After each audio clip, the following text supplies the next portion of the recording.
Welcome to the Arizona State Museum exhibit, Paths of Life, American Indians of the Southwest.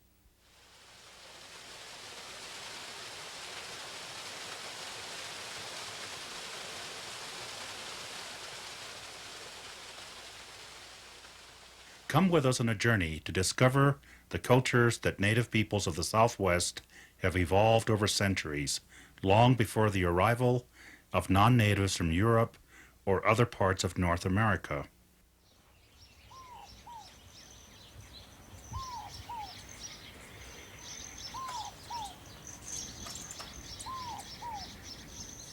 They live in this geographically diverse region that for its size has produced a variety of cultures unlike that found in any other part of the world.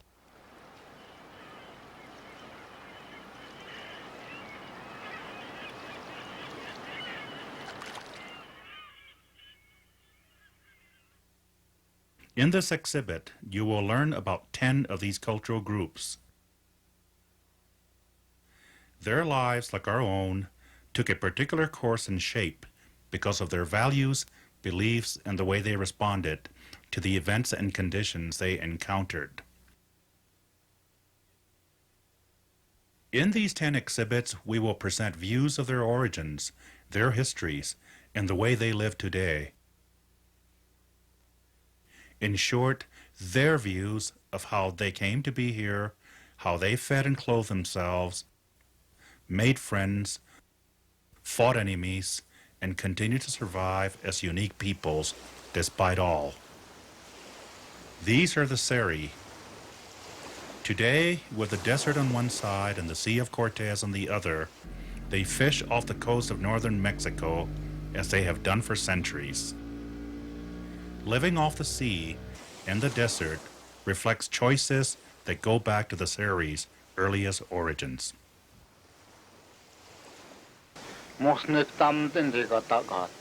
This is how we came to be here. Aunt Guy, the landmaker, created land and sea animals. He put them in a boat and caused a green sea turtle to help the boat reach land. Aunt Guy then created a man, a woman, and a horse. He told the man to ride the horse, but he fell off. Aunt Guy then told the man to paddle a boat. The man did so and harpooned a sea turtle. This test revealed the man was not able to work the land like a farmer, but was a good fisherman.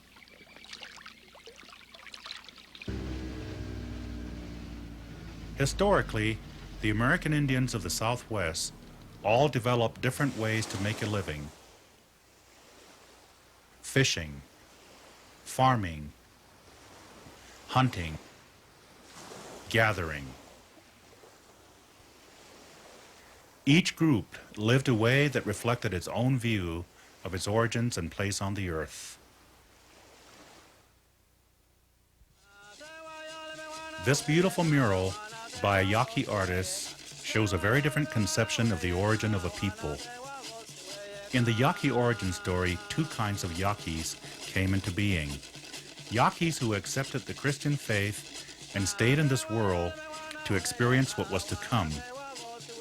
And the original Yaquis, called Suram, who left this world and exist even now in magical worlds where the purest and earliest kinship with nature and its creatures is preserved. In Yaqui life, these two worlds mix, and Yaquis interpret themselves, their history, culture, and their fight to survive as a unique people in terms of both worlds. The eagle, an endangered species with a Yaqui flag in its claws, is a symbol of the struggle to exist as a unique people. Imagine, if you can, how difficult that struggle has been for the past 400 years, as native peoples tried to cope with outsiders who invaded their homelands, conquered the people when they resisted, and settled wherever they pleased.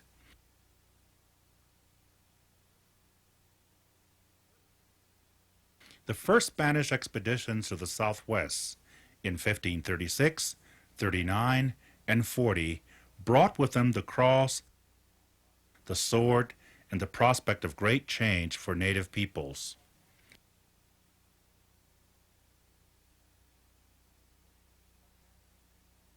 What had been Indian homelands became New Spain, and the task of holding the frontier and civilizing it according to Spanish tastes fell mainly to garrisoned soldiers and Christian missionaries.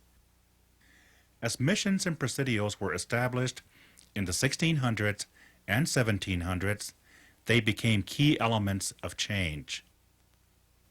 Priests and soldiers introduced new tools, livestock, and agricultural plants, as well as devastating diseases, into native life.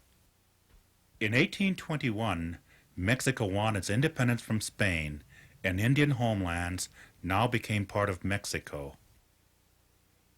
In 1848, these territories passed into the hands of the United States as a result of the Mexican-American War.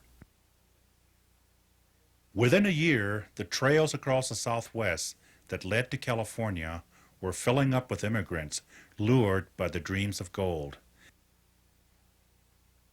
The Gadsden Purchase of 1854, fixing the final border between Mexico and the Southwest Territories, accelerated settlement of the region.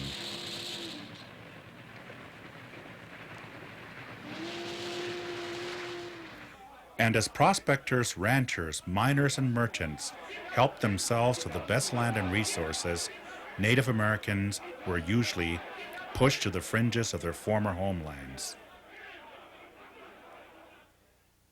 And in some cases, like the Wallapai, Yavapai, and the Navajo, among others, they were forcibly driven from their homelands and relocated elsewhere. It is a story marked by bloody confrontation and brutal oppression, but a story, too, about incredible resilience and the unflagging will to survive. When Kit Carson defeated the Navajo in 1864, for example, Navajo hogans, orchards, and fields were laid waste and sheep ruthlessly slaughtered, and thousands of Navajos sent to Fort Sumner, New Mexico, to live and die in exile, hundreds of miles from their homelands. When in 1868 the survivors were permitted to return, they had lost everything. Yet a little over a century later, they are the largest group of native peoples in the U.S. The resilience of the Navajo is matched by the tenacious resolve of the O'odham. The fight of the O'odham farmers along the Gila River for their rightful share of precious southwestern water goes on. They were able to keep their homelands, but in the late 1800s, Anglo farmers dug canals and ditches to divert the river's flow. By 1900, the Pimas had lost their water and their farms, but the O'odham people today continue their successful fight to reclaim their water. It is this determination, common to every native group in the Southwest, that has kept them from blending into the dominant Mexican and American cultures or vanishing altogether. The endurance and vitality of their cultural traditions demonstrate this. The men and women shown here are taking one more step on the journeys their ancestors began centuries ago.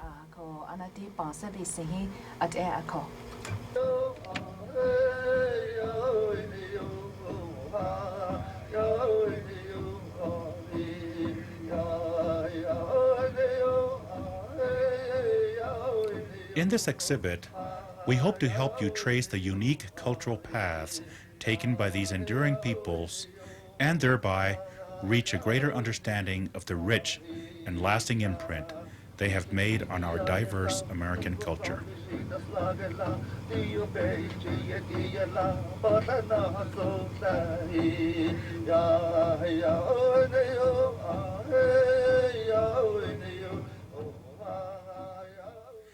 Each exhibit will tell the story of the path that these people have taken in three phases: their origins as a people,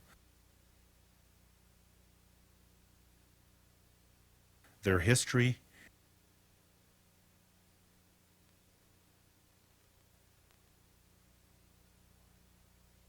and the lives they are living today.